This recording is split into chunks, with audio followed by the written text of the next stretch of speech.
अनुगुल जिला बनपाल निकटस्थ नवरत्न company NALCO CV plant मध्य 5 number unit अग्निकांड घटी लक्षाधिक टंकार संपत्ति नष्ट होईछि। जहाँ वर्तमान समय बड़ अपडेट खबर सामना को आसी। 5 नंबर यूनिट रे थिबा आनेस्कर 7.5 रे विद्युत सर्ट सर्किट जोगु एभली अग्निकांड घटी सूचना मिली। उक्त स्थान में थिबा कैपेसिटर बैंक मध्यरु 4टी संपूर्ण नष्ट होइतिबा बेले 8टी आंशिक क्षति होइतिबा सूचना मिली। उक्त 5 नंबर यूनिट रे कर्मचारी अभाव जोगु उचित समय रक्षणाबेक्षण होई पार नथिबारु एभली दुर्घटना घटितिबा कर्मचारी महल रे आलोचना हेउछि। अग्निकांड घटिबा परे खबर पाई नाल्को अग्निशम विभाग घटनास्थल पहुंची निआंकु आयत्त करथिबा बेले नाल्को कर्तृपक्ष घटनास्थल पहुंची तदारख करुछंती। सूचना मुताबिक वर्तमान नाल्को सीवीपी रे समुदाय 5टी यूनिट 3, 4, 5, 8, 9 चालू रहिछि। सेथि मध्यरु 5 नंबर यूनिट रे अधिक मात्रा रे लोड पड़िबा हेतु 6.6 KV UAT 5 BB volt capacitor bank flush होइजिबा फल 6 पैनल वोल्ट पोड़ी पाउंस हो जाइथिबार खबर मिली। क्षयक्षतिर आनुमानिक मूल्य 1 कोटी ऊर्ध्व हेबो बोली संदेह करा जाउछि।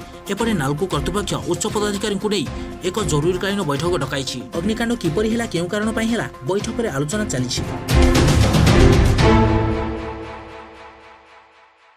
वीर रिपोर्ट IYA न्यूज।